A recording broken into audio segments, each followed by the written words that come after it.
С праздником вас! С Днем Победы! Ура!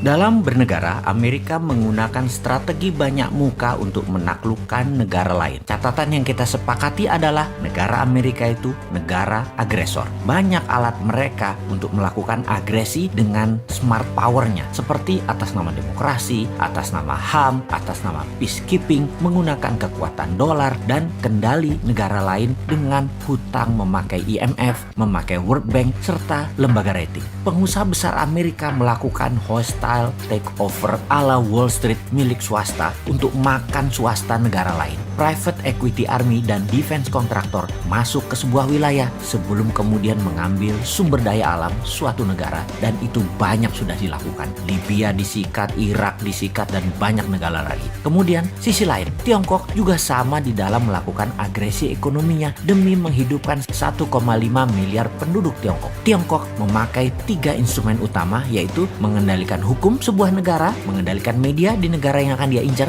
dan pejabat di suatu wilayah atau negara yang ditarget. Kemudian Tiongkok melakukan siraman ekonomi melalui BUMN Tiongkok, uang Tiongkok, SDM Tiongkok, dan teknologi Tiongkok. Indonesia kalau bersama Mardigu Nation New Mind akan juga merubah permainan. Kita tidak akan mau kena instrumen Tiongkok dan tidak akan pakai lagi instrumen Amerika. Jadi ketika mendapatkan mandat siapapun New Mind, maka saran terpentingnya akan diubah pertama-tama adalah posisi Bank Indonesia. Kemudian Kementerian Pertahanan. Kementerian tersebut bukan bertahan dengan menguatkan bedil persenjataan dan mesin perang fisik, namun membangun 5 garda penyerangan. Sungguh, apa yang saat ini manajemennya di Kementerian Pertahanan hanya 1/5 dibandingkan apa yang akan kita bangun dalam Kementerian Perang atau Minister of War atau Department of War ala New Mind. Di negara berdaulat dan negara besar, Kementerian Pertahanan manajemennya dan actionnya sudah berubah sejak 20 tahun yang lalu. Indonesia sudah memiliki banyak panglima, menteri pertahanan, namun sayangnya semuanya old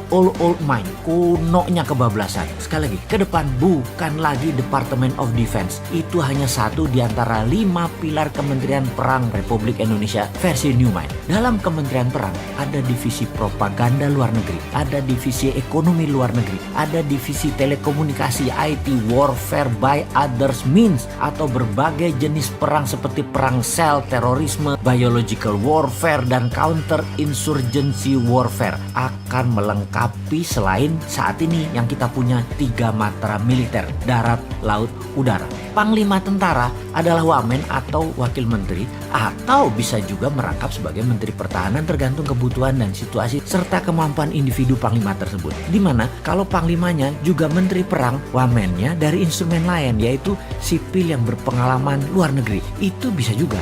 Atau dibalik, mana yang penting? Yang penting mereka paham, berani bertindak, dan cepat mengambil keputusan. Department of Homeland Security adalah kementerian yang membawahi kepolisian. Kepolisian sekarang tidak direct ke presiden, tapi di bawah kementerian. Kementerian Homeland Security dan National Defense Council di bawah Menko Pertahanan, Keamanan, dan Perang. Menko PKP. Ini nomenklatur kementerian baru. 3 pilar Mardigu Nation itu sederhana. Itu diwakili 1 Menko Ekonomi dan SDM, 2 Menko PKP, Hukum dan Politik, dan 3 Menko Kesra dan HAM. Di dalam membangun kekuatan serang, maka pasukan elit Densus Gultor menjadi 1. Densus di dalam, Gultor serang keluar, dan ofensif ke negara lain. Ini di bawah National Security dan Defense Council. Jadi kalau ada kementerian ditambah, pasti ada kementerian yang dikurangi atau ditutup. Maka Kementerian Tenaga Kerja akan jadi Dirjen Tenaga Kerja di bawah Kementerian Pendidikan. Juga Kementerian Pemuda dan Olahraga masuk ke Kementerian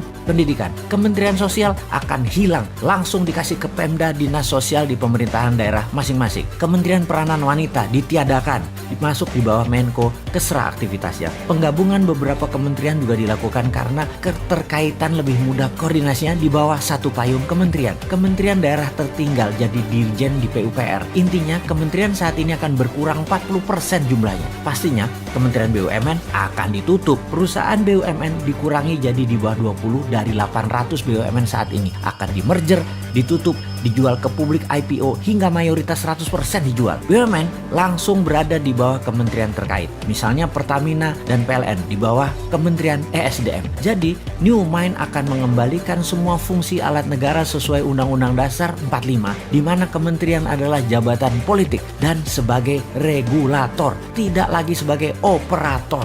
Kemudian pastinya swasta nasional pengusahanya termasuk UKM boleh membangun dan berbisnis sama dengan Pertamina serta PLN. Boleh punya sumur minyak sendiri, penyulingan minyak sendiri, distribusi hingga SPBU. Begitu juga di listrik, bisa membangun power plant sendiri, distribusi transmisi kabel sampai ke konsumen. Percayakah ternyata harga BBM bisa lebih murah dari sekarang, harga listrik bisa lebih murah dari sekarang, serta menjangkau seluruh wilayah Indonesia karena swasta yang bergerak. Makanya New Mind itu heavy on private, kalau Old Mind itu heavy on government. Bersama Old Mind rakyat hanya disuruh nonton serta keprok-keprok tok.